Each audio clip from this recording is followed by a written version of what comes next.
Yo, what's happening, everybody? That's right. We're here checking in Sunday, September 8th, 2024. The Boxing Source Podcast here. Just real quick, just big up everyone that'll be listening live. You're catching a replay, whether it's on YouTube, Rumble, or you're on your podcast apps. It could be on Apple Podcasts, could be on Spotify, could be on Google Podcasts or whatever it is. But we appreciate all the support here on the Boxing Source.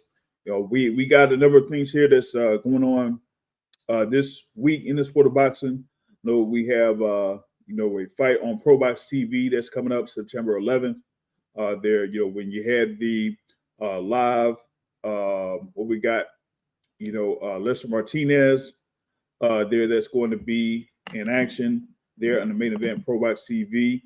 Shout out to our guy Trill on the live chat here, man. They were able to, the Texans able to get the win there against the Colts, man. That was a pretty good game there today.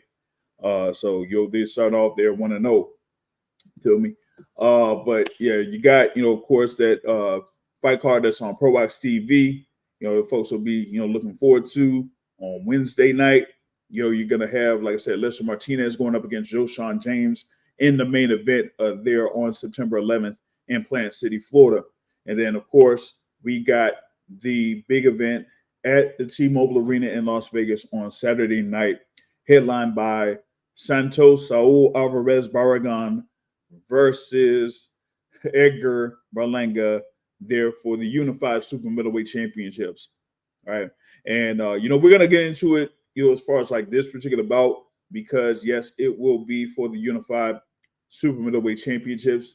You got Edgar Belanga there, of course, the upstart 22-0 fighter there as the number one ranked fighter in the WBA rankings.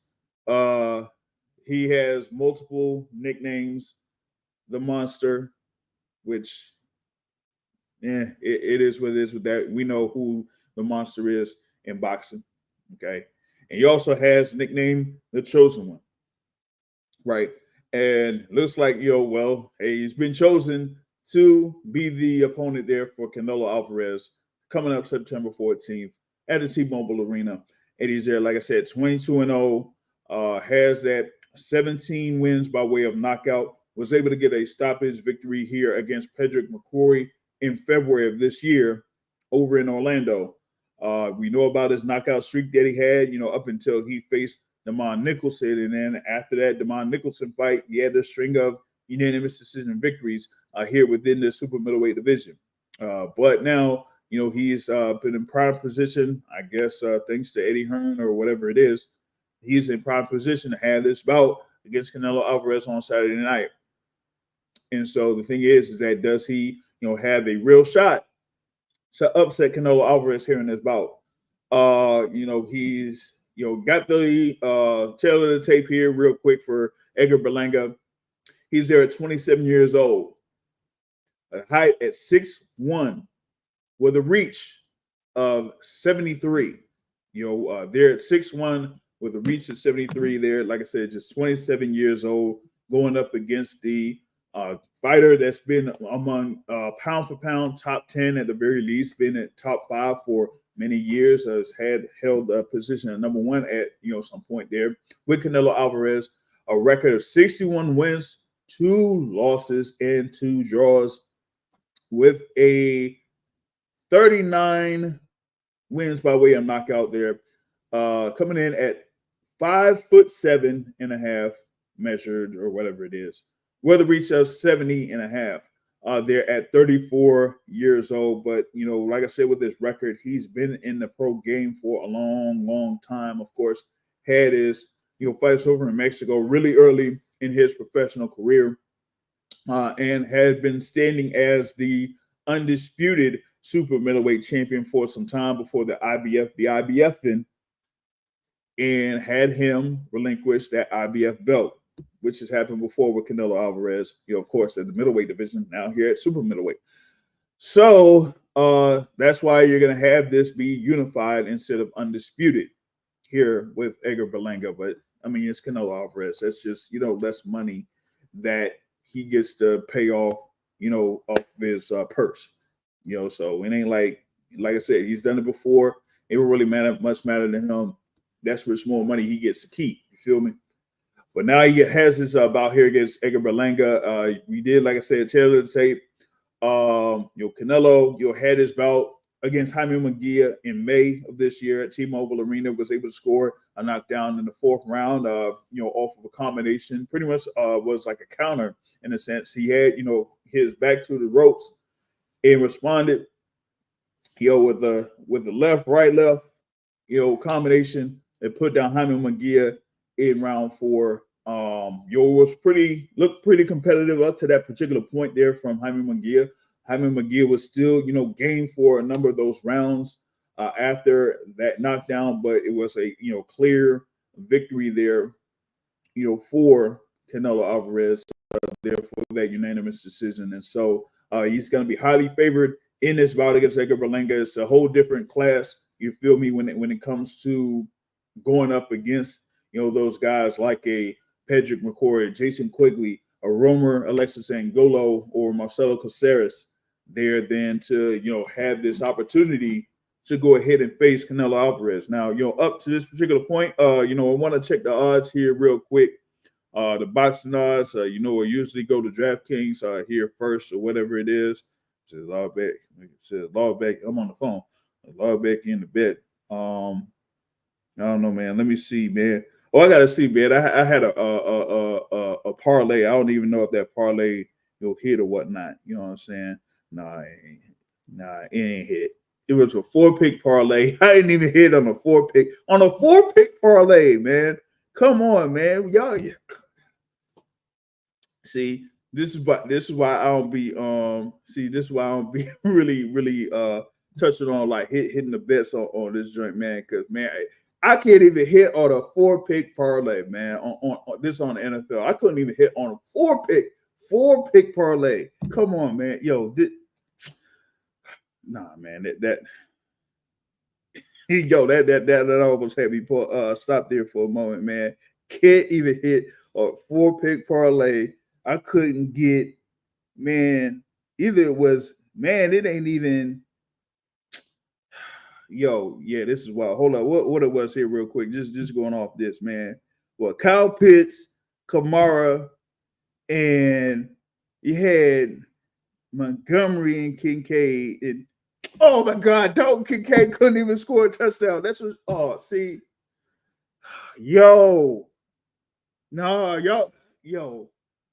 I hate the Bills, man. I ain't even rooting for the Bills no more. I hit on 2 of the 3 going into the game with David Montgomery. Man, if Montgomery scored a touchdown, man, I'm gonna be really pissed off, man. I'm gonna be really pissed off. That should have hit. Come on, man. I had a good shot, man. That was like a plus 2,700. Goodness gracious, man. That's. Oh yeah, I'm heated. I'm sorry, y'all. I'm heated. I could have hit on that one. I'm sorry, I could have hit on that. Now, all right, here we go. DraftKings, shout out DraftKings here, real quick. Cheap plug. The current odds there, straight up, Canelo Alvarez is at minus 1,800, and Edgar Belanga is at plus 1,000. So, that goes into my whole thing here about Berlanga and upset. Like plus 1,000, man. That's some wide odds for, a bout of that caliber or a bout of that magnitude. That if you're gonna have Berlanga at minus plus 1,000 there, man, that's crazy. Now, what was it? We got FanDuel that has Berlanga at plus 900. And Canelo Alvarez at minus 1,450. So I mean, it's a little bit closer there on that instance. I don't know what BetMGM might have something different. Caesar Sports might have something different currently, but those are the current odds there, at least for 2 fronts when it comes to this particular bout that's coming up here between Canelo Alvarez and Edgar Berlanga. And like I said, with the tail of the tape. You have, the whole thing going on with Canelo. Like I said, has had a lot of experience here in world title bouts. And on the flip side, this is Edgar Berlanga's first opportunity to fight for a world title. And so, he's, been kind of like quote unquote looking the part as far as like promoting himself, being in there as the quote unquote bad guy. I mean, y'all saw the little press tour that they had, particularly in New York and Los Angeles, specifically in Los Angeles, there where Edgar Berlanga was, kind of like going off, there against Canelo Alvarez. And Canelo Alvarez is like, man, you're nothing. You're nobody. You're nothing, or whatever it is. And so that's why, it looks like a lot of people really don't have much confidence that Edgar Belanga could really pull off the upset here against Canelo Alvarez. I was just looking at, what is this here? Another odd site here. We got BetMGM. Just BetMGM here real quick. They got Edgar Berlanga at plus 800 and Canelo at minus 1600 there. So like I said, wide odds in favor of Canelo Alvarez in this particular bout. So it's like, okay, what can Edgar Berlanga do in order to get any type of upset here against Canelo Alvarez? Now, he's there as a taller fighter, there with the reach at 73 there, but I can't necessarily say that, hey, he could do things that, like, say, for example, Dimitri Bivol did against Canelo Alvarez, in that he was able to properly use the jab effectively against Canelo Alvarez and be able to have the movement to get in and out of the pocket to pretty much get away from the counter punching of Canelo Alvarez, as Canelo Alvarez kind of like has built himself as an elite counterpuncher, particularly in the back half of his professional career up to this particular point. And so, here with Edgar Berlanga, does he have those capabilities to try to be out of range or stay out of range against Canelo Alvarez to, get, have success against Canelo Alvarez, particularly early in the fight? You want to be able to see if you could start strong early, build off the jab or whatever it is, and then, work off of that. But what you don't want to do is get to a level of comfortability to where you say, hey, okay, I've been able to do this against Canelo Alvarez. Let's see if I could try a little bit more, get a little bit more aggressive. And then, it could end up being bad there for Edgar Berlanga in this sense. I think with Canelo, of course, he's competed at 154 pounds, competed at 160 pounds, and then has his campaign here at 168 pounds, and it has been comfortable at 168 pounds. Yes, he's had, a couple of instances where he's fought at 175 against Sergey Kovalev and against Dimitri Bivol. But, even in the Kovalev fight, you kind of seen, those things there where Canelo had to work a little bit in order to catch up with Sergey Kovalev. And then, as I mentioned there with Dimitri Bivol was, very comfortable with his height, with his reach, with his jab, and kind of like working off of his jab and keeping the distance away from Canelo Alvarez, to where it should have been a clear decision, but it ended up being a unanimous decision, 115-113, 7 rounds to 5 in favor of Dimitri Bivol in that fight against Canelo Alvarez.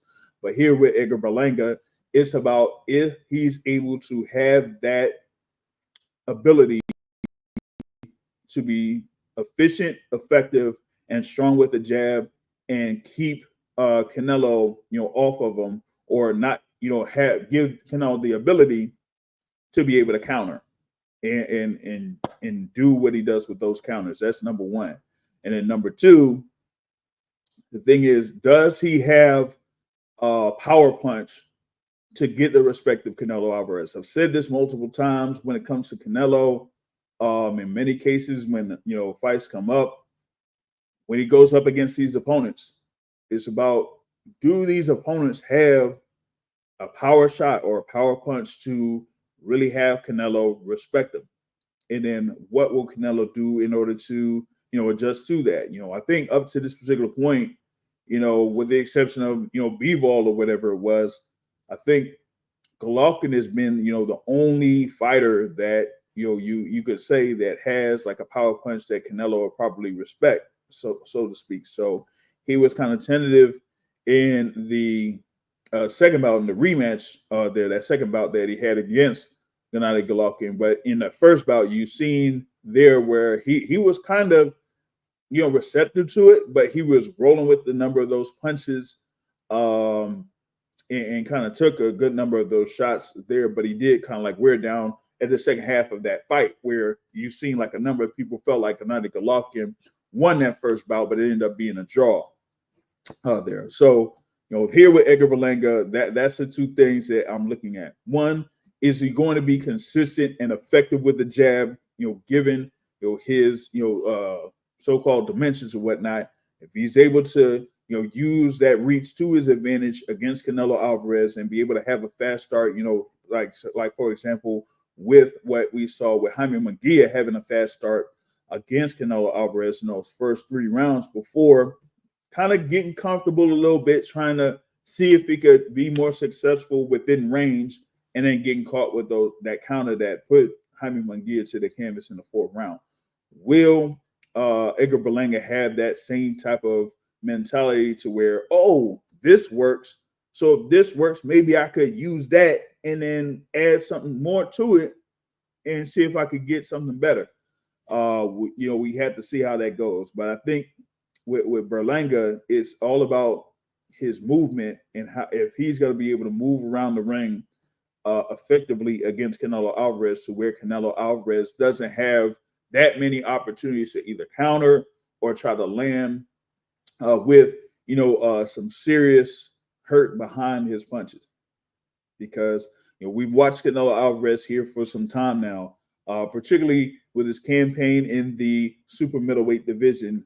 In his very first fight around there in that super middleweight division, when he fought Callum Smith, we saw Callum Smith pretty much get broken down with punches that were landing on his arms. It didn't matter if the punches were being blocked, as long as Canelo was throwing with a lot of emphasis towards the target. So whether he lands or not, he's gonna make sure that you feel those punches, so to speak, right?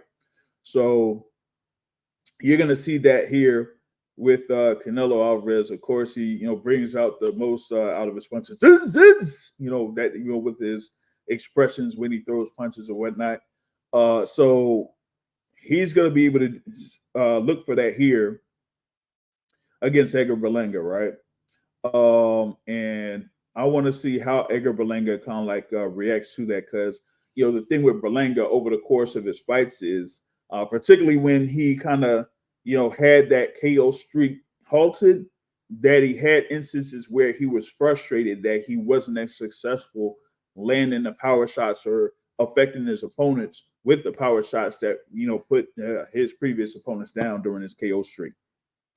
Shout out to Alberto here on the live chat on YouTube.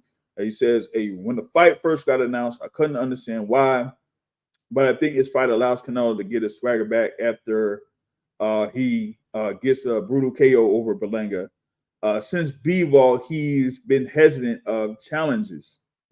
May have a point there. Of course, we had the whole thing, before that announcement that came down, that people were still had been still demanding, but they were demanding for Canelo Alvarez to face at the time the WBC interim champion at super middleweight, the former WBC champion at super middleweight, in David Benavidez, right? Of course, on June 15th, David Benavidez faced Alexander Gvozdyk for the vacant interim WBC title at light heavyweight, was able to get a unanimous decision. So they were looking at, is David Benavidez going to stay there 175, or is he going to go back down to 168?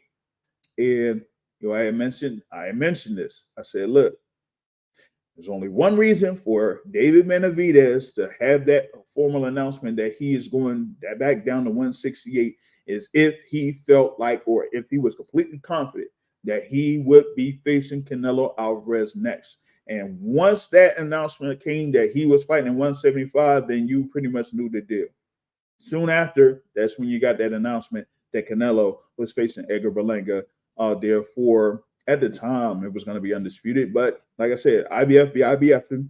So that's why we're going to have William Skull there. That's going to fight for the vacant IBF title against Vladimir Shishkin, which I brought up with the conversation of Shishkin's promoter, Dmitry Salita, a few days back. So y'all can catch that interview with Dmitry Salita on the YouTube page. And that reminds me, I gotta modify this this banner here in the background. I gotta add Clarissa Shields on to this. So y'all be on the lookout for that one. All right, yeah. So that is the current situation here. You had, like I said, Edgar Berlanga there at number 1 in the WBA. You don't have at least right now, you don't have an interim champion at 168 for the WBA because you had David Merrill Jr. that also moved up to 175, and fought Hard Rock Leipzig on August 3rd, right? So those two potential opponents there for Canelo Alvarez at 168 are out the door. So after that, there really isn't much out there left. So you got Edgar Berlanga here as of right now. And I mentioned earlier, Canelo's highly favored in this upcoming bout Saturday night at the T-Mobile Arena. But I'm just seeing here, like I just kind of gave out, some things that Berlanga could probably do or try to attempt to do in this bout against Canelo Alvarez. It's just, is it within Edgar Berlanga to do that? Is he going to be able to, like I say, surprise the boxing public and have some elements to his game that we haven't seen from him in previous fights that could have him have a real shot against Canelo Alvarez? Like I said, this is a definite step up fight here for Edgar Berlanga, right? So we got to see what's up with all of that and how he's going to be able to fare here. I'm going to see. I was going to check out something here real quick because I talked about Berlanga's bout here where he fought Damon Nicholson in 2021 in an 8-round bout, and you saw that even though he got a clear victory there, it was a unanimous decision victory. Didn't necessarily get a knockout in that one. And then the following bout against Marcelo Caceres, he ended up being knocked down by Caceres in the 9th round of a 10-round bout.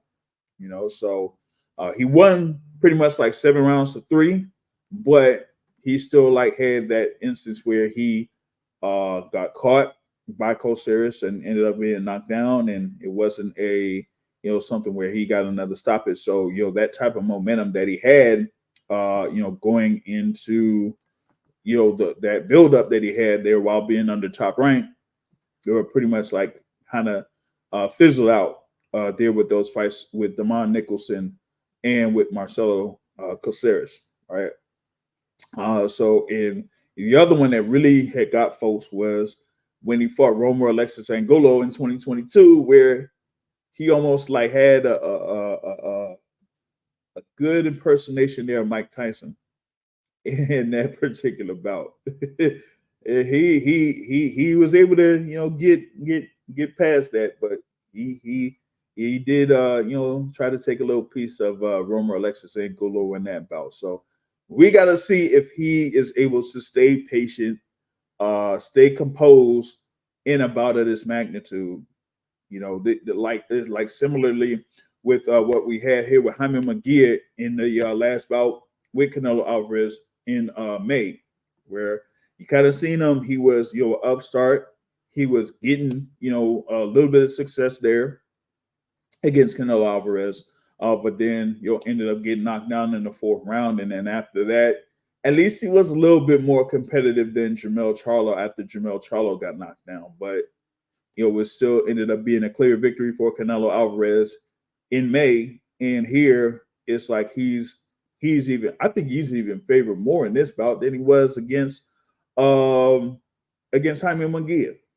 That has to be something there. That's something right there that that kind of like says what I guess the betting the books say in reference to Edgar Berlanga and what the public is basically saying by investing or putting their money down towards Canelo Alvarez there where I mean at least right now you ain't gonna get much of a return at all if you put down money on Canelo Alvarez in this bout, so I like to see like how it's going to go down. As a fan of sorts, maybe you want to see if Edgar Berlanga gets stopped because I highly favor Edgar Berlanga getting stopped and how that stoppage happens. Because, with him being an undefeated fighter, how it is sometimes with undefeated fighters that have gotten themselves to a certain point in their professional careers, their level of confidence is at an all-time high. And then they could go up against a fighter that could be well established or could be at or around their level. And if they end up losing the fight, depending on how they lose, that could really affect the rest of their professional career. So I want to see what happens here if Edgar Berlanga ends up losing the fight by knockout, and it could be by a eventful knockout here in this particular sense. How that would kind of work. Brother Alberto here on the live says that Berlanga is chopped liver, chopped cheese or whatever it is. He says that he sees Berlanga taking the infamous Puerto Rican knee after round 5 or round 6. I mean that's kind of like what we're leaning towards here. I got to see more thing with the odds though. How they have the more rages and towards that. Let's see here, man. What they got? Oh man, now, I don't know about all these other wagers, man. This is on. I was looking on FanDuel. They got all types of wagers or all types of parlays or props or whatnot. If you go for that. So that that is a really damn it, I don't want to put no whoops. It almost had me putting money on Berlanga here, man. I'm sorry. I ain't putting no money on Belanga. Sorry, man. I ain't doing it. I am not doing it. I'm not doing it. They have Canelo by KO at -290.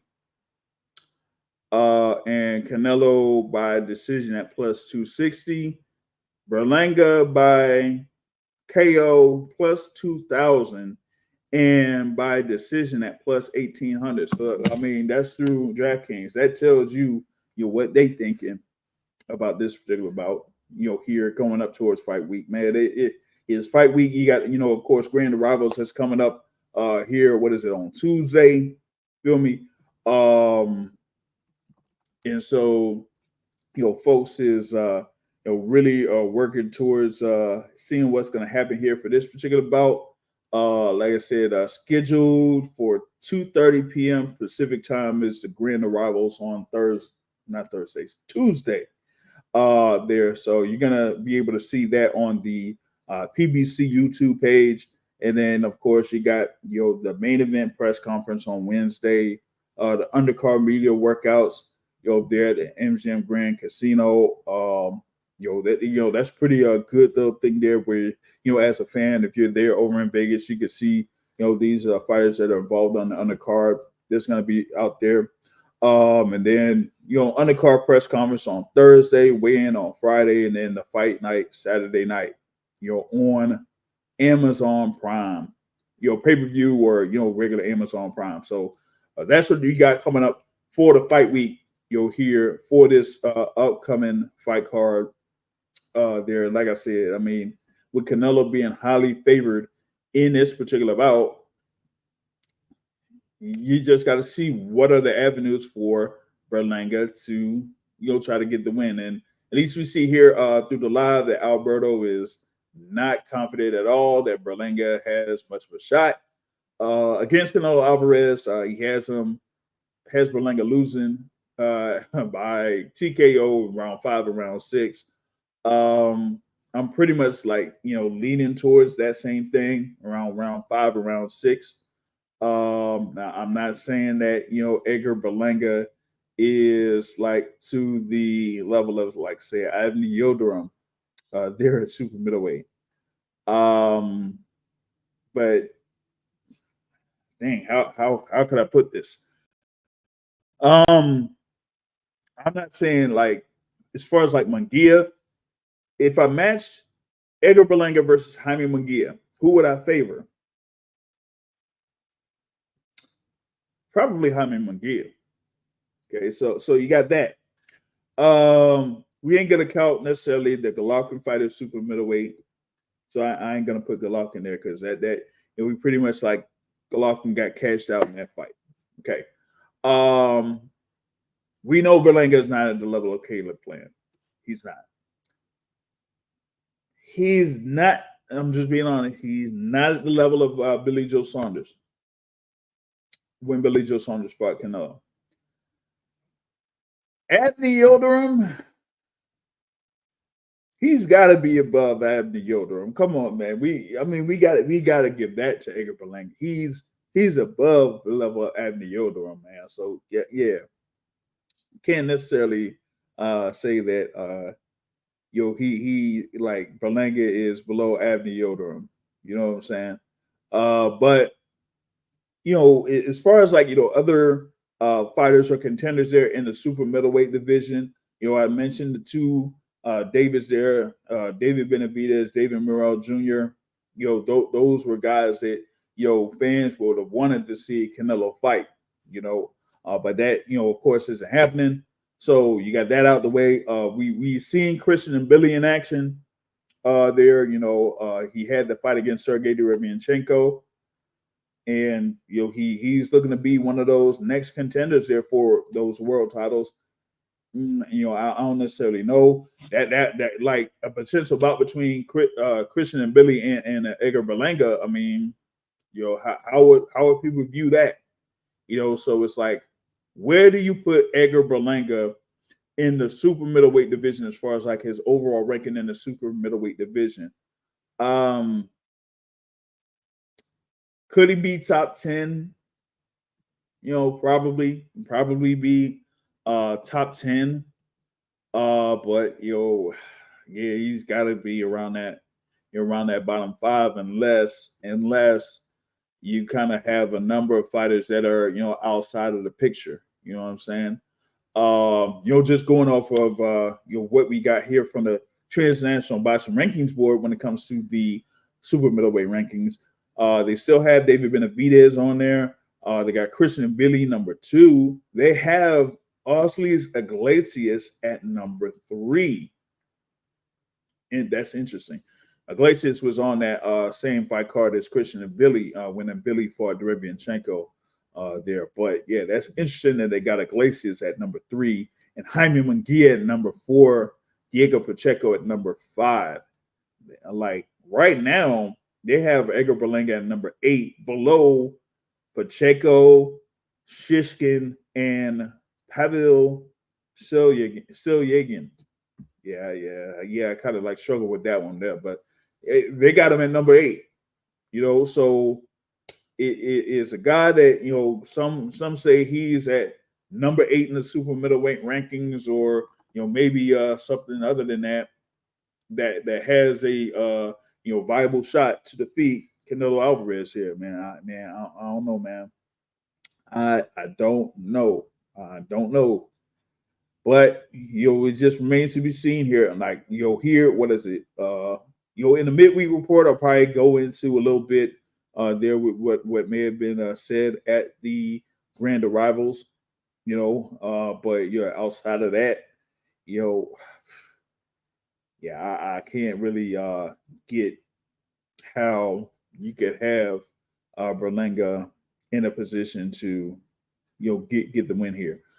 Ring Magazine, just real quick here. Ring Magazine has Edgar Berlanga at number 7, above Lester Martinez, Beck the Bully, and William School there in their ranking. So he's there around number 7, number 8. Like I said, bottom 5 in the super middleweight rankings. So we'll see. Alberto says here on the live chat, who's next for Canelo? I could see him bringing Jamal Charlo back. Well, I don't know about all that. Jamal Charlo, if I'm not mistaken, had like a thing where he was in a issue with DWI, right? This was from last week. He was hit with a DWI charge, after crashing his car. You know what I'm saying? This is well, you could view it on various media outlets. I here got it on TMZ. Just being here real quick. This happened back in May, right? He had a DWI charge that he crashed his Lamborghini in Texas, right? And he had like a misdemeanor with leaving the scene of an accident, and so that happened back in May. So yeah, as far as like Jamal Charlo, yeah, that ain't necessarily happening. I said this, I brought this up on the Angry Man Sports Media channel here earlier today when it came to the thing with Jamal Charlo. I said, hey, I mean, this is over. He would say that's over in Texas or whatever it is, right? And I don't know if those folks over in Texas are like I wouldn't necessarily say lenient, but like similar to what happened with Tank Davis and his incident that he had in Maryland. Where they were able to work things out, and he had the thing there where he was on house arrest. So here with Jamal Charlo, yeah, I'm not confident that he gets through this and has similar situation to what Tank Davis has. So yeah, Canelo and Jamal Charlo, yeah, I'm not all too confident that it happens. I've been out there at his trainer's gym a couple of weeks ago, and even then I didn't really mention Jamal Charlo. Talk with Coach Ronnie Shields, on Tuesdays on the War Week Radio YouTube channel. And some people bring up Jamal Charlo in those instances, but he doesn't really say much about it, and he's not really gonna say much about it in this instance here. So yeah, that's the whole ordeal with Jamal Charlo there real quick. So as far as like potential opponents for Canelo Alvarez in May, I don't know. I know that I have one of my panelists here. Of course, Matt from Runch Boxing, that is still hopeful that Canelo Alvarez will end up finally facing David Benavidez, and then that would be for Cinco de Mayo weekend in 2025. But that remains to be seen. You got David Benavidez that's scheduled to fight, I think either December, I think it's supposed to be December 21st or whatnot. That he may be involved in something with that. Hopefully, I didn't delete my notes there when it came to the schedule. But yeah, he is scheduled to be in action. That's David Benavidez. Scheduled to be in action in December. That's going to be a week apart from when David Morrell Jr. is supposed to be fighting over in Minnesota. So yeah, David Benavidez, maybe he's scheduled to fight December 14th, and that's something that his promoter Samson Lukowicz mentioned in our interview that David Benavidez is fighting in December, but I say it's going to be around December 14th. Just real quick, David Morrell Jr. And the Armory, Minnesota, they're on December 21st. There, so you got that. But as far as like another potential opponent for Canelo, I ain't seeing it being Terrence Crawford. No, I don't see that. You know what I'm saying? I don't see that. What it said, PBC loves to keep things in house. Yeah, I mean that happens all across the board. PBC, TGB, whatnot. Top Rank, they keep their fights in house. Matchroom does the same thing. Golden Boy does the same thing. Only happens when you see an instance where maybe a fighter makes the most money by going elsewhere, or if they have a fight that has that's a big magnitude, like a Mayweather Pacquiao, even when they tried Wilder versus Fury 2 and 3, that it's big enough to have both promotional or different promotional companies be involved in something like that. So that's kind of like how that works out. But yeah, with Canelo, after this particular bout here against Edgar Berlanga, it's still up in the air as to who he will face next. I know that he was talking about the subject of potentially facing Terrence Crawford and the whole thing with Turkey LLC. He says that, listen, I mean, we'll kind of like put that off to the side here while I focus on this bout against Edgar Berlanga. But outside of that, I really don't see much of a shot that Canelo Alvarez faces Terrence Crawford.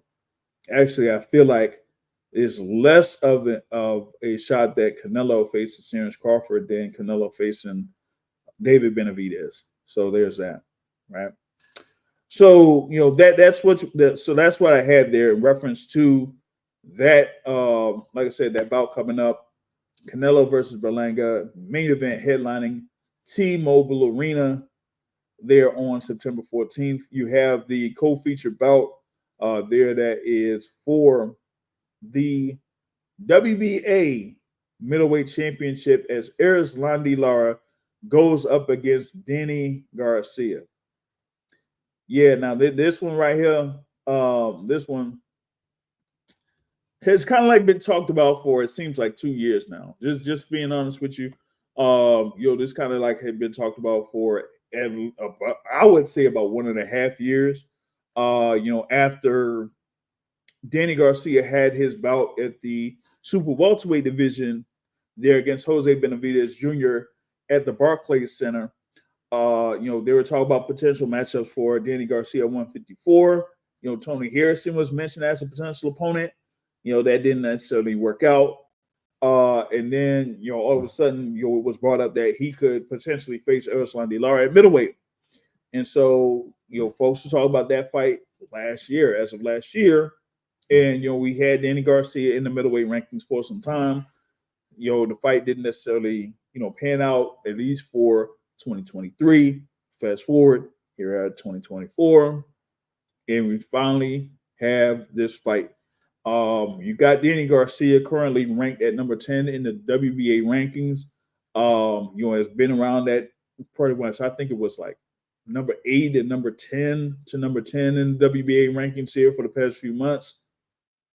And like I said, he has not had a bout since that Jose Benavidez Jr. fight at Barclays Center in July of 2022. They're going up against Erislandy Lara, and Erislandy Lara, of course, had been campaigning at 154 pounds. Now has been up here at 160. Has had a few fights here at 160. His last bout was against Michael Zarafa, where he pretty much just blew out Michael Zarafa there within 2 rounds there to defend that WBA belt. And so you got quick tail to take Erislandy Lara there with a record of 30 wins, 3 losses, and 3 draws, with 18 wins by way of knockout. He is the American Dream.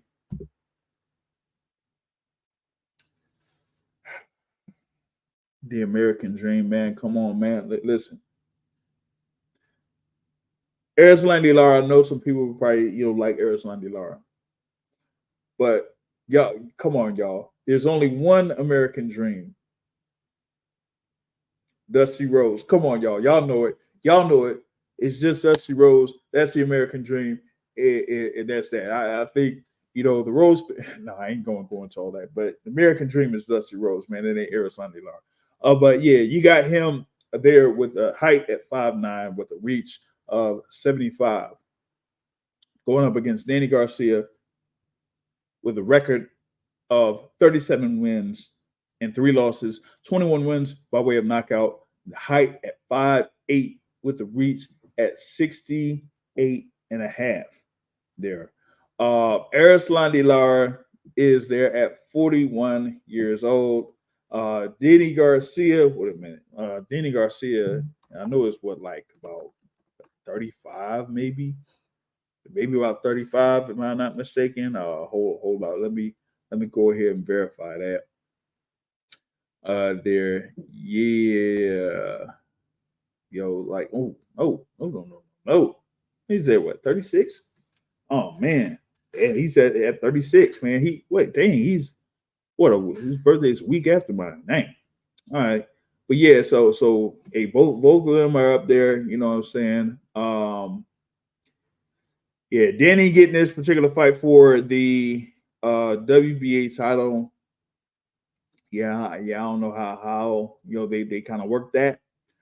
But yeah, we got Erislandy Lar said he had the win over Michael Zarafa in March of this year. He's had that stoppage victory over Spike O'Sullivan at the Barclays Center in May of 2022. There and also stopped Cornflake in 2021. There, so ever since he's campaigned here in the middleweight division, he stopped every fighter that he's faced. Will he be able to get a stoppage against Danny Garcia though? I don't know. And it's going to be interesting to see Danny Garcia. He's going to be back in the ring after over 2 years. That's a whole nother thing there, man. 2 years, two years out the game, and you're able to fight for the WBA middleweight championship. Yo, that's wild. That's wild. You're able to fight for the WBA middleweight championship, and you've been out in the game for 2 years. Yo, man, I don't know, man. Yeah, that's a story right there. That's definitely a story right there. But as far as like I said, let me see if I can go in here real quick. The odds here for that particular bout. Let me see if I could go back on the DraftKings joint for it. Pretty interesting. They got Erislandy Lara at minus 225 and Danny Garcia plus 175. I would have thought the odds would have been, a little bit wider on that, man. Hashtag AMCFSG Dondrick them. Yeah, Dondrick them. He says that Danny is gonna get his ass whooped. He's gonna get slaughtered. He's gonna get, ransacked. What the heck, man? Yo, I don't know if it's my phone or whatever it is, man. They got me trying to put bets on Edgar Berlanga and Danny Garcia. But just for real quick reference though, quick 2-pick parlay picking Edgar Berlanga and Danny Garcia on the money line is plus 29.25. So if you want to just say, hey, you got some money to spend, you got some money to blow, and you want to put something on something that has some far odds, there goes like a quick 2-pick parlay, man. I don't know, man. I don't know why I got betting on the line. I'm still pissed off at that 4-pick parlay, man. I should have meant, yo, I'm sorry, y'all. I'm still upset at that 4-pick parlay on NFL, man. I should have been able to, get in on that one. That has me hurt. I'm really hurt on that. Don Kincaid. Oh my God, yo. Anyway, yeah, 2-pick parlay plus 29.25 on the money line if you have Edgar Berlanga and Danny Garcia on there. But yeah, those are pretty far odds there, at least for Edgar Berlanga. But they got Danny Garcia at minus 175. Let me see what the prop bets are talking about. At least here through DraftKings, it said percentage of bets placed 52% for Danny Garcia. Damn. That's wild. But they don't have anything else on that. I don't see anything additional for, like I said, for by TKO or whatever it is. It don't even show the winning method if they got any odds on that on DraftKings. So I don't know. Maybe you're gonna have to go on FanDuel or maybe BetMGM to get something there on the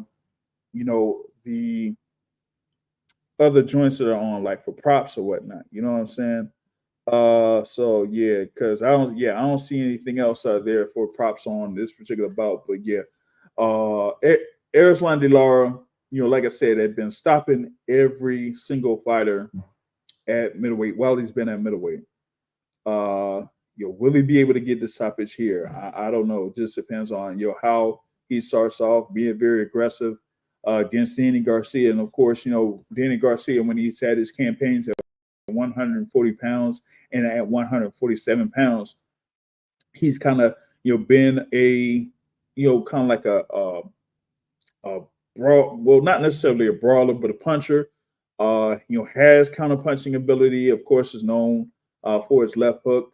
Will that be able to be a factor here against Erislandy Lara as a southpaw? Now, you did have Danny Garcia go ahead and face, like, for example, Errol Spence Jr., who was a southpaw, and Errol Spence Jr. was able to, nullify the left hook there for, in a certain extent, and really kind of like had Danny Garcia, not being, what I would say, aggressive in a sense, particularly in the tail end of the fight. You really didn't see that many things being tried out by Danny Garcia, after about the halfway point of the bout. So there ended up being a clear decision win there for Errol Spence Jr. back in 2020, right? So here in this particular sense, where you're going up against Erislandy Lara, who some would pretty much say is a better like technical fighter in a sense than Errol Spence Jr. is. Like, if Lara is able to nullify the offense of Danny Garcia early in this bout, will Danny Garcia have a plan B? That was the thing I kind of like seen there in that fight against Errol Spence Jr. is that you really didn't see any adjustments there from Danny Garcia in that particular bout.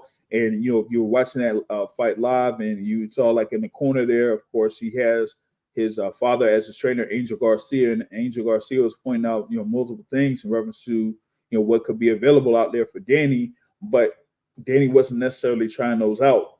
And so you kind of like seen Angel Garcia being fairly frustrating in that particular bout when Danny fought Errol Spence Jr. Now, if you have that same kind of thing going on here with Erislandy Lara, where a number of rounds could be banked in by Erislandy Lara, and he could have a sizable lead, what is Danny going to do in order to make an adjustment to try to get back into the fight or get the momentum back? We got to see, because he's had those bouts against against Sean Porter. Y'all was there live at that fight with Sean Porter. Some may have felt that maybe Danny Garcia could have won that bout, but ended up being like that second half of the fight. Sean Porter ended up, I felt like ended up winning the majority of those rounds in the tail end of the fight, which got him the unanimous decision win. You also had that Keith Thurman fight in 2017 that was, a unification bout where Danny Garcia was doing fairly well there in that first half of the bout, and then Keith Thurman just went into boxing mode, and you didn't see much of an answer there from Danny Garcia. So it was almost like Thurman was just banking round after round after round in the second half of that fight too. So that's what I'm looking for with Danny Garcia is, if it gets down to rounds 8, 9, 10, the championship rounds, what is Danny Garcia going to do in order to, say, hey, if I'm trailing, I need to do this in order to get back into the fight without, like saying, hey, I need a knockdown or a knockout or whatever it is in order to win the fight. Like, if he has Erislandy Lara banking, like, say, for example, if Erislandy Lara run rounds 1 through 4, and you knew it was like a clear win for rounds 1 through 4 in favor of Erislandy Lara, what will Danny Garcia do in order to make an adjustment in order to get back into the fight? Is he going to be able to set up shots or set up a trap there for Erislandy Lara? Are people really confident that he could do that? I don't know. But it looks like, like I said, with betting odds, I don't know like how many people are, putting in money there towards this particular bout, but that that thing there for the odds is fairly close. You know what I'm saying? And that's fairly close there. At least for me, it is. I thought that it would have the odds more in favor of Erislandy Lara, in this particular instance. So I mean, that's kind of that's kind of interesting. Um, Over on FanDuel, I think it is right. You got Erislandy Lara at -230 and Danny Garcia at +200. Yeah, I mean that's two to one, 2-1 for Danny Garcia. As far as like on the opposite side or whatnot. But yeah, I'm leaning towards Erislandy Lara in this one. I'm leaning towards Erislandy Lara. Like I mentioned before, in those instances for Danny Garcia against Errol Spence, against a Sean Porter, against a Keith Thurman, those were his three losses that he's had in his professional career. And in those three losses, at the very least, with two of those three, I felt like Danny Garcia had a good shot of winning those particular bouts, but at the tail end of the fight, he just, didn't necessarily have, I guess, enough in order to pull out those victories. And those two or three I mentioned is the Keith Thurman fight and the Sean Porter fight. The Errol Spence one, that was like a clear, victory there by Errol Spence, and it almost seemed like Danny Garcia. Hate to say it, but it almost seemed like Danny Garcia kind of gave that one away. Hopefully he has something here for Erislandy Lara and see if he could get this win and become a world champion in the middleweight division. That would be something if Danny Garcia was able to get this win in the middleweight division. All right, now we have a great guest here that's about to join us here to talk about Canelo Berlanga Fight Week, among other things. It's our guy here from Brunch Boxing. It's Brother Matt. What's going on, man? Viva Mexico, cabrones. It's Canelo Fight Week. El Campeon is back. Listen. We have been starving for a good boxing card for a while, okay?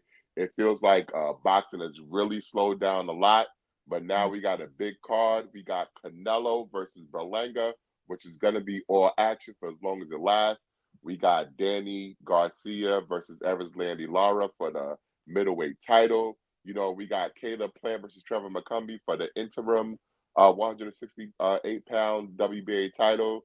And we got Rolly. Hey, listen, I know people like to joke on Rolly, but Rolly to me has never been in a boring fight. And then obviously we got Stephen Fulton coming back, man. So I'm just excited about everything that's going to happen this week, all the festivities, and I can't wait to see it play out on Saturday. Yeah, I had the whole thing there with the fight week schedule here earlier in the podcast, and like you said, I mean, you got a number of fights that are coming up that will be part of the Amazon Prime pay-per-view, and also just on regular Amazon Prime. That is, headlined by Stephen Fulton versus Carlos Castro. There in the featherweight division, so we're gonna have Stephen Fulton in this first bout.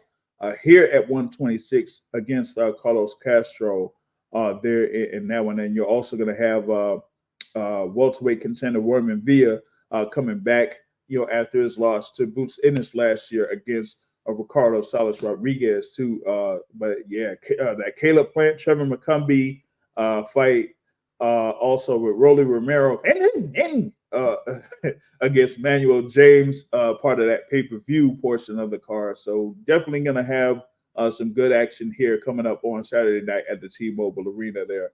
Now, I done my preview in reference to Canelo Alvarez and Edgar Berlanga, and the odds there are very it's like very spread out, wide, pause, whatever it is there, but it's like what plus 1,000 or so for Edgar Berlanga, and those odds, man, it's like it's like 10-1. They ain't really having much confidence there for Edgar Berlanga to win. real quick, if you have anything in reference to Edgar Berlanga, as I said, does Belanga have a real shot to upset Canelo? What are your thoughts here, real quick? And then I got another guest that's pending to join in. Yeah, I don't think he has a real shot to upset Canelo, but I do think he has a real shot to make it exciting and make Canelo fight. Edgar Belanga has to be able to walk the talk that he's been doing, and he got to go in there and be willing to get knocked out to get his shit off. You know, if he's willing to do that, then I think he might have a slight chance. But if he get hit one time and then he want to shut up and try to survive, it's gonna get ugly for him. So I'm looking to see what Edgar Berlanga shows up, and then I think we'll know how the fight's gonna go once the bell rings. Yeah, that's something there too, man. And you said, man, hey, saying that he has to get his shit off is crazy though. But well, with that being said, we got another guest here, great guest here that's joining us, the chef, the promoter, the manager, the security guy himself, Brother Terrell's in the building. What's happening? Hey, what's up, everybody? How's everybody going? How's it doing? Hey, we all good. Everything is everything, my brother. Hey, Matt, I will, first of all, I'm glad you're on right now. I just want to give you a big shout out to Brunch Boxing, right? So, we consume our boxing in many different ways. We watch events, we listen to podcasts, boxing Twitter, things like that. And there's one particular boxing podcast I listen to every week, right? I'm not going to name the name because we don't care for the guy personally, but nevertheless, I listen to it because of their boxing content, right? And he had a guest on last week, and Jake Donovan, referenced the boxing podcast. Brunch Boxing as a reference point for a boxing talk for the thing that was being discussed at the matter. So I said, yeah, I know that guy. I know him. I mean, I don't know you personally, but I know you enough. I know what you represent in boxing. Even though we know you care for big events, we know that.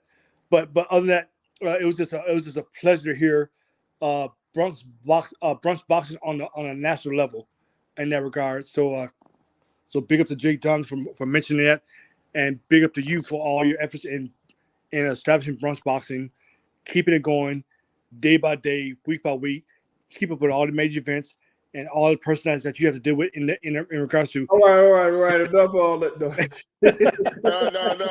Keep going. Yeah, no doubt. Hey, good job, motherfucker. Good job. Thank you, man. And listen, don't be surprised if you see a little a major collabo with me and Jake Donovan sometime in the near future. I'll just put that out there. Yeah, it's inevitable. It has to happen. But just is this and Jared? I mean, oh no. Go ahead, real quick. Go ahead. But Jared, no, but seriously, man, I love boxing, that. But just thanks you for just even if I venture on in different things in promoting, being a manager for artists and stuff like that, I still love boxing. So don't think, even though I don't jump on the show every week, I'm still listening. And even as a fan of boxing, it's my job to keep up with things that's going on. And thank you for keeping the boxing that's going on, for being my content. When I'm driving work, listen to the midweek report like I do every week like that, and just to keep me up to date, things like that. So if you're not subscribed to the boxing source, then you're wrong. Jump on your Twitter, IG, Facebook, and follow the boxing source. You will not be deprived of any knowledge of what's going on in boxing, to include this Canelo fight that we're just talking about right now, and to include Berlanga. And just real quick on that, to the average fan, it's this guy, he's bigger than Canelo, he has a chance, but we all know that skills pay the bills, right? And Berlanga does have a size advantage on Berlanga, but that doesn't mean anything. Once we skills pay the bills, right? So ability to see punches come in, get out of the way, hook shots, looking at your opponent and looking at the weakness, and just consider the experience factor alone between these two fighters. So in a sense, Berlanga should not be in the same ring as Canelo when it comes to experience. But this is boxing. Boxing is a business. Hearn wants to sell the dream of a Puerto Rican versus a Mexican, and that's what we have right here. Come on, September 14th, my birthday. Oh man, see, hey, we got everything going down on your birthday, man. Like I said, thanks for the plug. Of course, he Brother Terrell is a major promoter and manager for Boasy, Boasy. That's a dance hall artist here. So if you follow Brother Terrell on whether it's Twitter or your Instagram or whatever it is, he'll give you the latest on what's going on with this artist there, so you can keep up with that. And going on to this whole thing with like I said, Eddie Hearn, like selling the dream or whatever it is, him being a promoter and whatnot, kind of like going through that Mexico versus Puerto Rico angle in this, that's something that's a little bit of a selling point. But as I mentioned, with the wide betting odds there with Canelo and Berlanga, a number of people in the public really don't give Berlanga much of a shot at all in this particular bout. And I kind of like, gave a couple of elements of, how maybe Berlanga could have a real shot of, getting an upset here. But, for me, I just don't think he has it within him to, like, for example, as I mentioned, Dimitri Bivol having the jab, having the movement to, get in and out of the pocket, before Canelo could, really throw counter punches back. I don't think that Berlanga has that particular ability. And it's more of like what Brother Matt had mentioned, that he will make it like a more action fight, that he wants to go for the gusto or whatever it is. I ain't gonna say, what he mentioned there word by word again, because like I said, that's crazy. But let me ask you a question about that though, JR. Okay. Is the way that Floyd and then Bebo beat Canelo the only way to beat him? You don't think anybody could go to war with him and beat him? Because Triple G came pretty close. Well, that was another thing with the element there with Triple G, and I kind of like mentioned this with Canelo Alvarez in a lot of his fights, particularly in the super middleweight division, is that if you don't have a power punch or something like that to have Canelo respect you, then he's gonna do what he pretty much wants to. Whether he's gonna walk through you or whatever it is, then he'll do that. So the question is going to be, does Berlanga have that ability to have that power to make Canelo respect him? And if he's able to send that message early, then he could probably be able to do more later on in the fight that he might not have been able to do if Canelo doesn't respect his power shots. So we got to see like how Berlanga approaches this, particularly early in the fight, because I brought up the thing there with Jaime Munguia. Jaime Munguia had a good amount of confidence there in those first few rounds with the amount of success that he had against Canelo in those first few rounds. But after that 3-punch combination, where the second punch that was the uppercut that put Munguia down to the canvas in the 4th round, you really didn't see Jaime Munguia really go for that much, and he was getting tagged a number of times with that uppercut over the course of the rest of the fight. So we got to see how Berlanga kind of like approaches this fight early. Well, real quick on that note. So you said what style can beat Canelo? We've seen that with Bivol, right? And Mayweather was two totally different styles. So what can beat Canelo? Size. Berlanga does have that, but does lack experience and probably power on this level at the top level of boxing. We know that Canelo's pound for pound great, whether you're top 3, top 5, he's pound for pound at this point. It has been for a while, right? Mm-hmm. So what can beat Canelo? Size. Berlanga has that, but does lack experience. But the question I want to pose to both you guys real quick: who in the past 5 to 10 years has been a heavy favorite and suffered a loss in the regard? Think on that real quick. I'm trying to think myself on what should have been. Canelo. He was a heavy favorite against Bivol. Bivol was like plus 700 in that fight, and Canelo lost. Okay. Anybody else outside Canelo that was a heavy favorite and got upset by what's a potential opponent? I would say one of my favorite fights in the last 5 or so years, when a certain Mexican heavyweight beat the crap out of an English muffin in Madison Square Garden. I'm talking about Andy Ruiz over Anthony Joshua. and that's where you got that reaction video from Matt. I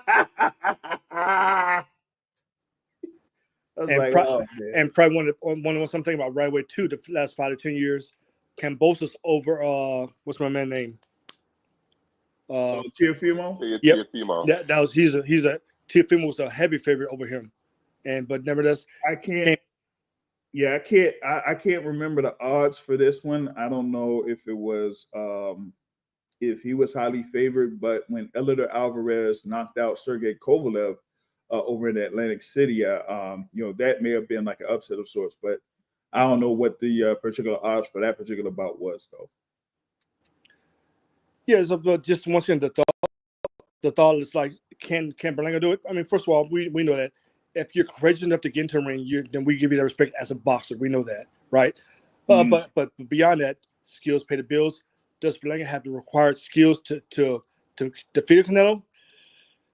We know that. We know the answer to that. That's a relative no for most boxing insiders like that, right? But still, like I said in football, you must play the game. You got to play the game. So we must see this fight. It's going to go forward at this point. So we'll see what happens. Yeah, we got to see how that's going to turn out. Like I said, we're about 6 days away from that particular fight happening on Amazon Prime pay-per-view, main event at T-Mobile Arena in Las Vegas. And yeah, I just want to know if, my thing is if it's going to be a stoppage victory for Canelo or not, because I think he hasn't had one of those in some time, actually. It's been since Caleb Plant, I believe. Yeah, since the Caleb Plant fight. Yeah. Yep. That's pretty much been it there since 2021. So I want to see like how that goes. And I'm still kind of disappointed that he didn't stop Gennady Golovkin and definitively in his career. But that's a whole nother story there. Now I did go into the co-feature bout there before Brother Matt had joined us here, and Brother Terrell. You have Erislandy Lara versus Danny Garcia. I did talk about the extended layoff that Danny Garcia has had since his bout that he had. His previous bout was against Jose Benavidez Jr. And now he's here fighting for a world title at middleweight. Matt, what do you see about the chances there for Danny Garcia? Because the odds have it much closer for this bout than they do for Berlanga versus Canelo. Yeah, Danny Garcia has a very good chance. I'm personally picking Erislandy Lara, but I wouldn't be surprised if Danny Garcia wins. I just think that Lara punches a little bit too hard, and Danny's been out of the ring for too long. He's gonna be shaking the rust off. His timing might be off a little, and Lara he already fought this year, and I think Lara, that straight left hand is gonna really be the difference in the fight, and I'm taking him to win. But you got to give Danny Garcia a chance, because we know that no-look left hook is a very dangerous punch. So I'm just curious to see how this plays out, and this is probably my favorite fight on the entire card.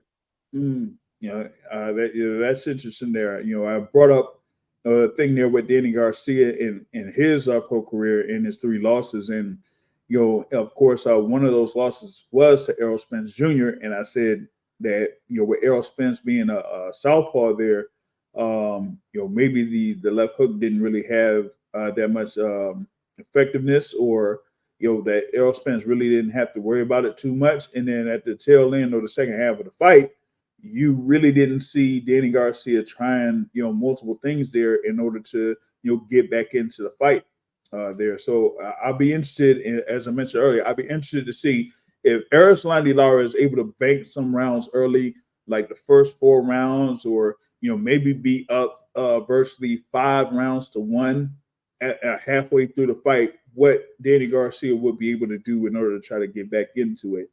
Brother Terrell, you got to take here for this Erislandy Lara Danny Garcia fight. Yeah, you say it's fight's at 160, right? Yes, it is. All right, so first of all, we know that Garcia's never fought at 160 before. We know that, right? So of course that's be a high weight for him. So of course, going into that for his side, fighting at 160. He probably walks around probably 180, something like that, I'm guessing. And doing his cut, he doesn't have to cut down too much in that regard. Back to his days of 147. So he should be stronger coming to this fight, despite the fact that Lara should be the bigger man coming to fight. We know that. I give Garcia a lot of credit for being his experience, albeit mostly at 147. Had the one fight at 154, I believe. Just one, I believe. Correct me if I'm wrong. But nevertheless, he got both guys have tons of experience. We know that, right? So, but for Lara, we know the Cuban boxer style, kind of runs around the ring, not in your Guillermo Rigondeaux style, but he's a Cuban boxer in that regard, right? So, it's kind of funny. It's kind of funny. Next is in the when you think about at this stage in both their careers, right? Mhm. Lara being kind of long in the tooth at this point, older fighter, not necessarily beat up in each fight he's been in, but he's been around for a while. Garcia should be fresher, but fresher doesn't always mean good. Means that you have not been active. So let's say it's a good nexus for both fighters when you come to this fight. Me personally, I favor Garcia, but at the same time, I'm concerned. He's been living a cush lifestyle for a while, doing stuff on IG, doing his personal business, things like that. So does he have the hunger to get this win? Does he need? You see what I'm saying? So and that does matter. And we can just look back to Wilder in this last couple fights. Does he still have that hunger to win and that need to win? So I said the same thing for Garcia. Does he have the hunger, and does he have the need to win? So it's a questionable fight, but and I mean his legacy is not necessarily on the line. Just at this point, just adding to it in that regard, adding to a storyline. But me, I would favor Garcia for those reasons like that. Haven't been Lawrence been long in the tooth. He's older. May not be as quick as things like that. Garcia knows how to navigate his way around in the ring. Knows how to avoid power. Knows how to avoid shots. So me personally, I favor Garcia. Mm. Now, the odds are released here from what I had mentioned on DraftKings is they have it fairly close. I think what they got 2-1, but plus 200 for Danny Garcia, but they got Erislandy Lara as the favorite there. I think at like minus 285 there for DraftKings there real quick. And I think they said that 52% of the bets being placed are in favor of Danny Garcia on the money line. So I think that's pretty interesting there that they are going or leaning towards Danny Garcia in this particular bout. I mentioned earlier. I mean, Erislandy Lara, at middleweight has been able to stop every one of his opponents there ever since he's moved up to 160. But we got to see how Danny Garcia is able to fight here at the weight. And a good point there from Brother Terrell is that Danny Garcia has been really fairly successful there outside of the ring for some time now. Real estate, he's done some promotion there with with his music management and that type of thing too. So as far as like his overall motivation and getting back in the ring, we got to see how he fares here against Erislandy Lara in this particular point. You got another bout there on the pay-per-view portion of the card. Caleb Plant versus Trevor McCumbee there in the super middleweight division. As mentioned, it will be for the interim WBA super middleweight title. This fight was scheduled to be over in Orlando, but a minor injury there by McCumbee postponed the fight here for a couple of weeks. This is Caleb Plant's first fight back since he had the battle against David Benavidez in March of last year in a pretty good bout there. For the first half of the fight, and then David Benavidez just pretty much took over in the second half and nearly stopped Caleb Plant in that one there. But it was a unanimous decision loss there for Caleb Plant. Now going up against Trevor McCumbee, there's undefeated with 28 wins, 21 wins by way of knockout. Has been on the pro box circuit in his last bout with a unanimous decision win over Chris Pearson.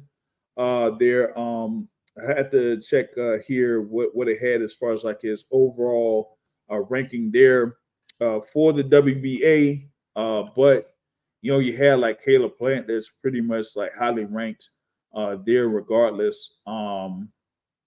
In the super middleweight rankings. Actually, you got Caleb Plant at number 5, Trevor McCumbee at number 8, and yes, they're fighting for the vacant interim WBA super middleweight title, which was held by David Morrell Jr., who went up to 175 to win the interim WBA title at 175. So yeah, there you go.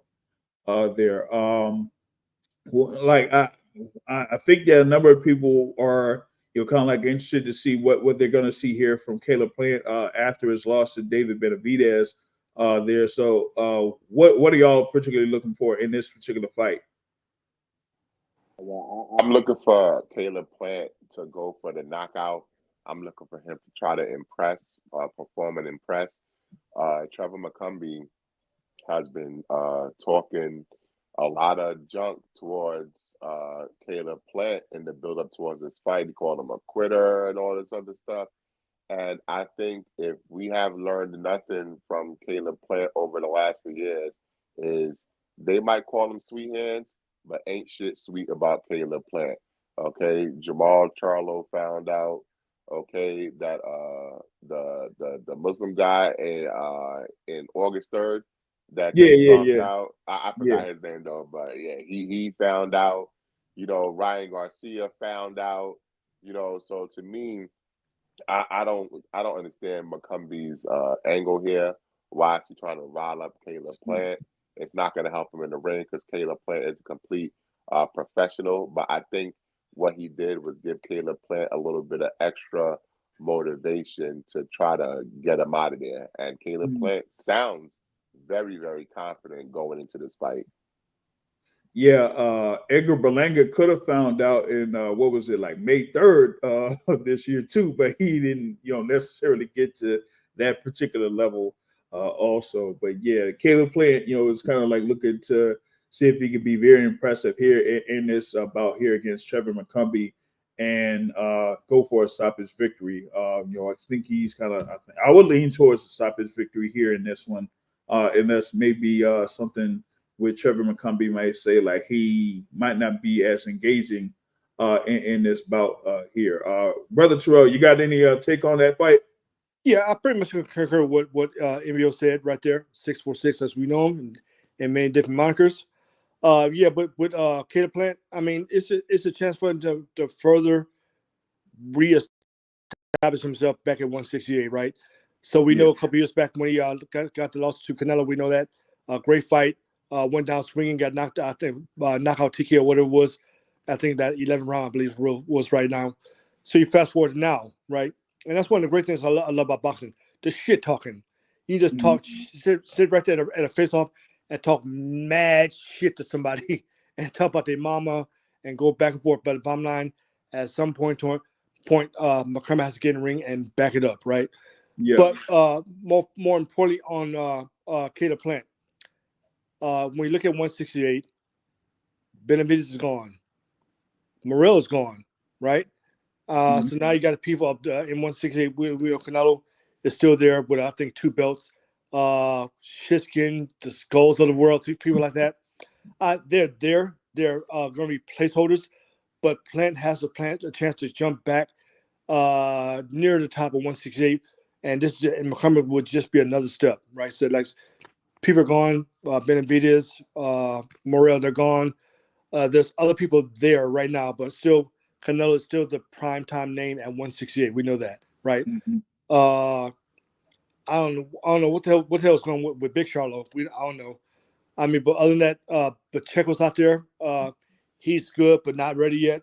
There's other names out there at 168, but not ready yet. But still, Caleb Plant is in a sense kind of one of the OGs at 168 right now.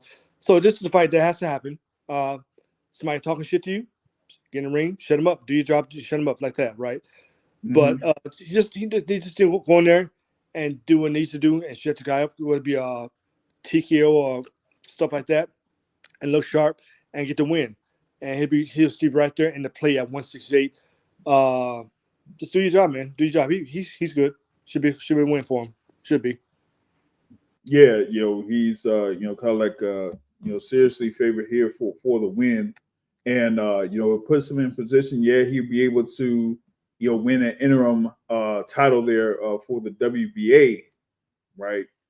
But as you mentioned there, brother Terrell, you got this upcoming thing here where William Skull and Vladimir Shishkin will fight for the vacant IBF super middleweight title, and that could open up the possibility of Caleb Plant being able to contend or go after the IBF champion, whoever it is, whether it's Vladimir Shishkin or William Skull. We had William Skull be part of the fight card on a Canelo fight card here earlier, so you might see something where what ends up happening with William Skull and Vladimir Shishkin, that maybe next year, maybe Caleb Plant says, "Hey, I want to go after one of those fighters there to see if I'll be able to win the IBF world title here once again." So he'd be a two-time IBF super middleweight champion. But he still has to take care of business here against Trevor McCombie. He's highly favored in that, minus 1,400 on the odds. Here you got Trevor McCombie at plus 700. So yeah, that you really don't see that much favoritism towards Trevor McCombie getting a win here over Caleb Plant in this particular bout. And so we got to see here. Caleb Plant, of course, is trying to get back into the highly ranked fighters there at super middleweight. We mentioned a number of those contenders there at super middleweight, whether it's Christian and Billy, Diego Pacheco, who recently had a bout there as well. So you're gonna have, as I mentioned, Lester Martinez has his upcoming bout on September 11th against Joe Sean James. So super middleweight division has a number of fighters that are going to be very active. Jaime Munguia is going to be fighting, on September 20th as well. So at least super middleweight has been fairly active here this year in 2024, and Caleb Plant is looking to insert his name as far as like being one of those top fighters at 168 pounds here for 2024 and 2025. So that's ahead on that one. You got the last bout that's supposed to be part of this pay-per-view card. Rolly Romero there against Manuel James. Of course, Rolly Romero had been the WBA world champion at 140 pounds before losing to Isaac Cruz here earlier this year. So he's looking to come back from that stoppage loss to Isaac Cruz, going up against Manuel James that has a record of 16 wins, 1 loss, and 1 draw. They're coming from Stockton, California. Had his last bout a couple of months ago against Jonathan Romero, and what is that, Modesto, California, or whatnot. But he was part of the 8-round bout. That was where he won by decision, clear decision win there. But going up against Rolly Romero. But I don't know, man. That's kind of interesting, though, that they have this bout on the pay-per-view portion of the card, and the thing there with Stephen Fulton against Carlos Castro is not part of the pay-per-view portion of the card. I think Matt had kind of mentioned that here. He does have an article there with about Stephen Fulton on the Brunch Boxing website there. So that like I said, that's interesting that they're gonna have Stephen Fulton versus Carlos Castro on a free portion there on Amazon Prime, and then have this Rolly Romero versus Emmanuel James on the pay-per-view portion of the card. But we're seeing here with Rolly Romero bouncing back from the stoppage loss to Isaac Cruz, and how he will fare here in this particular bout. He's still there campaigning at the super lightweight division. I guess the people are going to see if he's going to be able to get a stoppage here at super lightweight, and then after that, we'll see what happens. But Rolly Romero is like one of those guys that you probably would want in boxing. Is there, kind of like talks apart and everything. He says that he absolutely despises Terrence Crawford for some reason. I don't know, but yeah, I feel like we need someone like him in the game of boxing. But the odds, I don't know if like that many people are.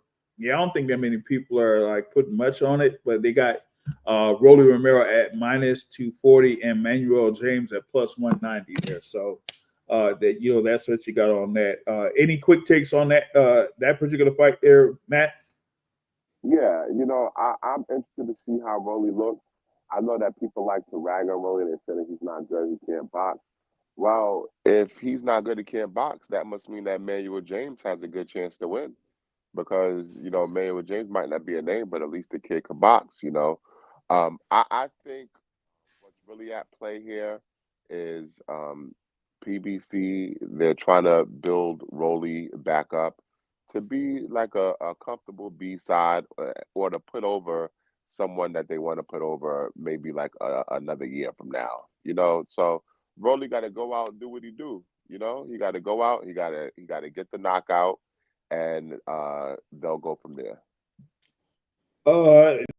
They have Rolly Romero ranked it around number 8 in the WBA. That's pretty interesting point as far as like him being like a B side of sorts. There at 140. What do you think about if like he gets through this bout and has a fairly comfortable victory? What if he is put in another bout? Let's say January, February, or March against Frank Martin? I would like that. But Frank Martin got to come back and show and prove too. I think Frank Martin's going to be back before the end of the year. He has to show that the knockout versus Tank was just an anomaly. And he has to fight a decent name. Because the best name he fought besides Tank was who? Michelle Rivera, you would say? Yeah. I mean, you could say Artem Haratunian, but he wasn't really no name, and it wasn't supposed to be anything with that fight. So I would like to see that. I also think we have to not just look at 140. We also have to look at 147.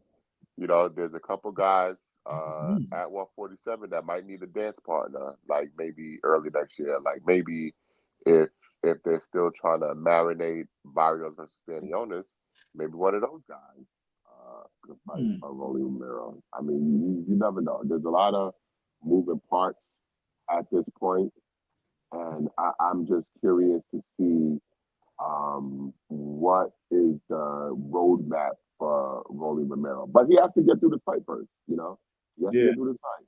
But if he gets through this fight, I want to see what the roadmap is for him. Interesting. Shout out to Dan, the boxing man, here on the live chat. He says Rolly Romero versus Montana Love got to be next. Oh man, yeah, that would be something there. Brother Terrell, you got any takes there for Rolly Romero? Yeah, pretty much the same thing. Kind of like I said with Kid Plant to a degree. Now, but Rolly had this belt at 140. Of course, there was a lot of people that think he was not worthy of the opportunity, as he should have gotten that loss to Barroso. That was the guy's name, right? Barroso. Yeah, it's not Barroso. And I think Barroso just recently lost to someone else recently. I believe it was. Andy Hiroko, right? Right.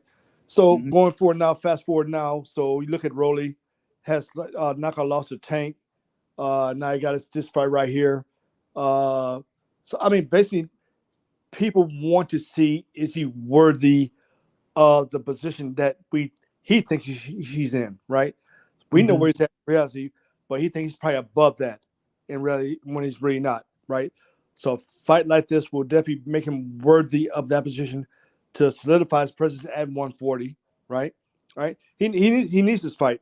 He needs to fight and needs to have a dominant win, if not a knockout, right? That way he, in a sense, solidify his presence in our minds of where he thinks he's at, right? Because we know at best, Rolly's a B level fighter at best. At best, he thinks he's on A level. Well, but back to reality. So a fight like this, he needs this fight. Needs a dominant win, either would be a go all rounds or TKO knockout victory. That way to solidify himself to where he thinks he's really at. All right. But once again, a win like this guarantees the next one, of course, and on a significant fight. And then just once again, you want to be a major player at 140. With so much going on at 140, you got to stay active, and you got to keep winning. That's what you got to keep doing, right? And on top of it, it's how you win. Of course, there's style points. You don't have to knock out each opponent, but style points do count as far as being an entertaining fighter. So it's important. It's very important. Yeah, it is. It is. And the thing is, it's like how will Rolly be able to, just like I said, come off of the loss that he had there. Like he's been stopped. What is it? He's been stopped twice, right? He's been stopped by Tank. He had been stopped here by Eastside Cruz. Now, how is he gonna react to having these two stoppage losses? Sometimes when you get knocked out and when you get stopped, how you react to punches is different there. And we haven't necessarily, or at least I haven't seen much of Manuel James at all here. Going up into this particular bout, but if he is something where he could give Rolly Romero some trouble early in this bout, then how will Rolly be able to adjust to that in order to, try to get an impressive victory? Because as both of y'all mentioned, like he has to, have some type of impressive performance here to, be in the mix to have a high profile bout or, very interesting bout at 140 pounds here in the near future. So how will Rolly Romero kind of like start off this bout? He's very economical in his punches, throws like one or two punches at a time. And is that going to be enough here, at least against Manuel James, to, try to, get towards getting a stoppage victory there? Like I said, he has 13 wins by way of knockout in his 15 wins there. So, he's been able to, stop a good number of opponents that he's went up against. But when it came to like facing Tank Davis, nah, they ain't quite work. Eastside Cruz pretty much like walked through the punches there that Rolly had, and even in the fight that he had against Jackson Mariñez in 2020, a number of people felt like Jackson Mariñez had got him, but the decision ended up being in his favor in that one. So we got to see like how this is going to work out here against Manuel James, and if this kind of like puts him in position for some really good fights here in the near future. We'll be about a little bit over an hour and 30 minutes here on this live. Big ups for everyone that's been listening live. If you can do so, hit the like button. Be sure to share this stream if you can. And of course, it'll be available in podcast form here a little bit later down the line. You had also part of this fight card that's going to be at least on the free portion. They're supposed to have scheduled Roman Villa versus Ricardo Salas Rodriguez, and then also Stephen Fulton versus Carlos Castro. Like I said, I'm interested to see how Stephen Fulton fares here in his first bout at 126 pounds, because we have him being part of a 126 pound division that has a number of active fighters out there, and I like to see how he will be able to fare here in this first bout, and then that could set up some good bouts here later on down the line, particularly against some maybe world champion there, Ray Vargas, or maybe even a rematch there against Brandon Figueroa. So I like to see how he does here against Carlos Castro, who is currently ranked number 5 in the WBC and number 7 here in the WBA. So a win here over Carlos Castro, puts Stephen Fulton like right in the mix there at 126. He's currently at number 7 in the WBC. So you're gonna have a pretty good ranked matchup there between Stephen Fulton and Carlos Castro there at 126. Any quick takes on that one here, real quick? Yeah, I think you hit the nail on the head. This is very interesting for a number of reasons. Carlos Castro is a good boxer. I'm expecting this to be one of the better fights on the card. But there is a lot of food for Stephen Fulton to eat at 126. You mentioned Vargas. You mentioned a possible rematch with Brandon Figueroa. Let's not forget a new 126-pound champion, another former opponent, Angelo Leo, is there. And we've seen Luis Neary publicly challenged Stephen Fulton to fight. So there's a lot of work for him to be done at 126, but he has to be 100% focused. I touched on it in my article. I was there at the press conference. He was like basically despondent. Turns out he's upset with PBC. He's not feeling the love basically, and all reports are that he is locked in the gym. But I don't like any fighter going in to any fight, especially a big fight, with something on their mental because you never know how it's going to manifest itself in the ring. So I'm curious to see, first of all, how he looks at the weight because he's never that big of a puncher at 122. So I don't think he's going to become a puncher all of a sudden at 126. But I'm curious to see how he looks at the weight and if we see any type of mental slippage with him. Yeah, I mean, it's been some time since he's had his bout against Nairo anyway. That was in July of 2023. Ended up getting stopped there. And, you kind of like mentioned there with Stephen Fulton. He is, more of like a boxer than a puncher. And so how will that have him fare at 126 pounds? We have, like I said, former opponents there, Angelo Leo and, the heartbreaker there in Brandon Figueroa. That's part of the same division, and with Angelo Leo having the knockout of the year, basically there to win the IBF featherweight title there over Luis Alberto Lopez. That kind of like opens up potential future bouts here for Stephen Fulton, but he has to take care of business here against Carlos Castro. And as you mentioned there on the article on Brunch Boxing, your site. It almost seems like, Stephen Fulton feels like a level of dejection or something like that, how I guess BBC has been treating him or whatever it is, or Heyman Boxing. Now, I know that they, gave him that opportunity, open opportunity to fight for the undisputed titles at 122 pounds against Nairo Inoue. But, outside of that, had they been able to open up more opportunities for Stephen Fulton to like fight or get active or anything like that, and I guess he feels like they haven't really done that, so to speak. I mean, that's something that maybe I'll be able to discuss later on down the line. And know that me and Matt have had a conversation reference to that particular subject there, but I haven't necessarily touched on it here on this particular channel. Brother Terrell, you got any takes on this particular bout here for Stephen Fulton? Not really. I mean, both you guys have just expressed everything perfectly. Bottom line, new weight, new business, new opportunities. Capitalize on it. I mean, there's so many different roles. I mean, I think probably the most one is the possible rematch with Figueroa, because that was a highly competitive fight back at the previous class for belts that we saw. We definitely enjoyed that a couple years back. But bottom line, new weight, new chances, new business, new opportunities. So there's so much to look forward to. Hope he goes out and press. I do hope that he carries some power up there. So that'd be it. He's going to need that going up, definitely. Yeah, we do have a number of fighters that have so a little bit pop behind their punches.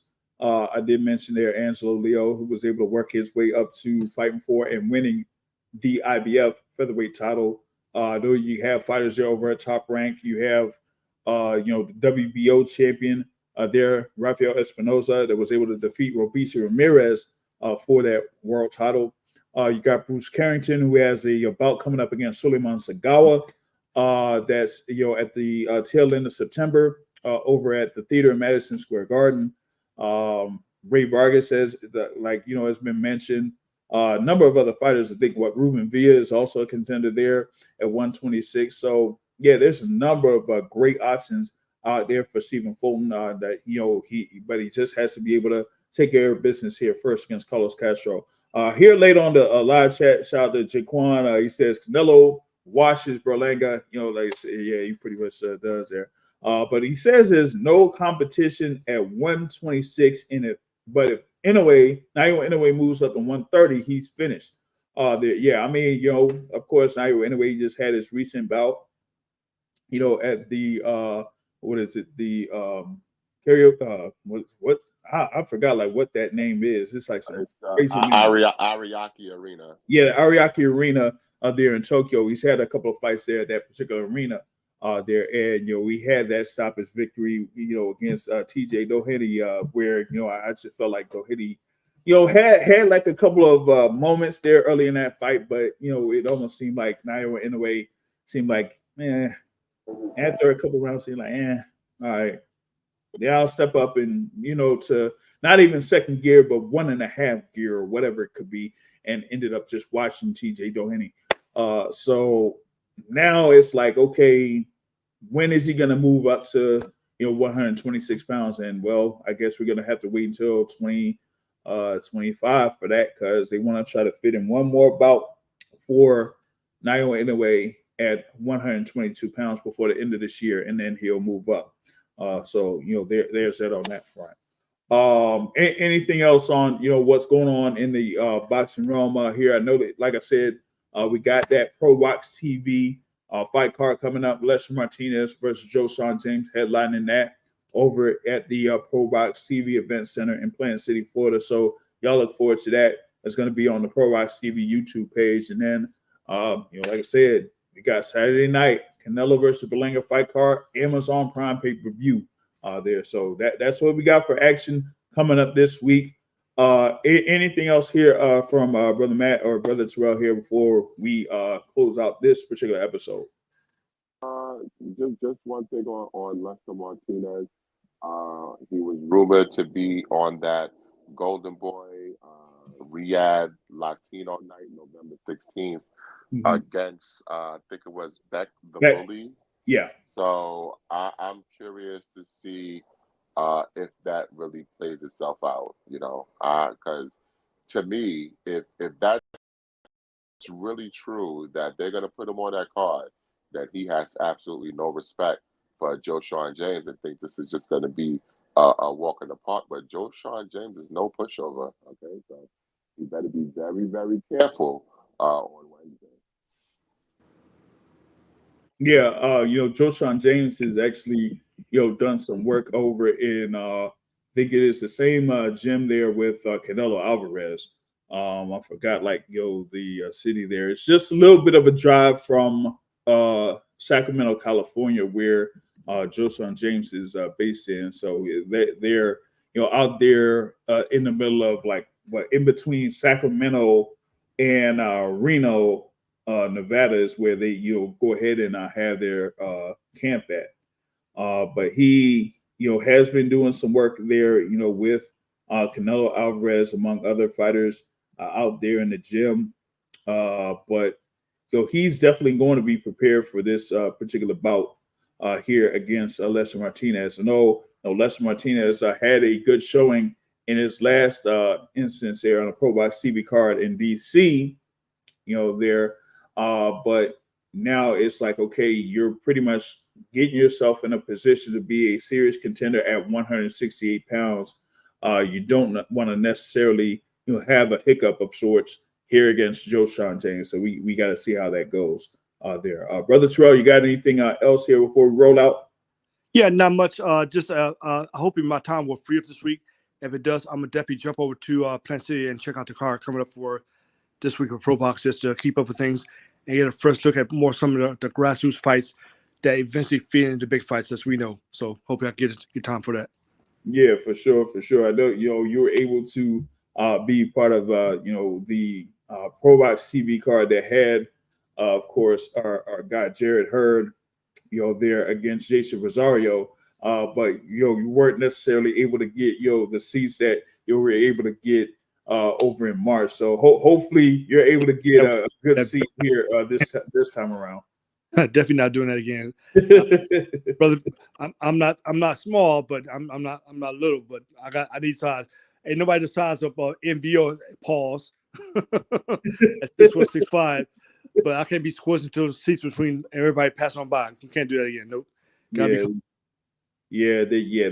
can't quite work. Yeah. If you're about 6 feet and over, being in like bleacher seats like that, that can't necessarily work. Or if you're, like I said, if you're, really swole up like Brother Terrell is, like seats like that just can't necessarily work, man. But big thanks for Brother Matt here and Brother Terrell for joining us here for this particular episode of the Boxing Source podcast, and big ups for everyone that's listening live here. And also, this is going to be available in podcast form later on down the line here, so you could get the audio version of there or whatever it is. But like I said, be able to share this. We appreciate all the support here on the Boxing Source. But that's it for this September 8th, 2024 edition of the Boxing Source podcast. I'm your host, J.R. Bell here, and I'll catch y'all later. Peace out.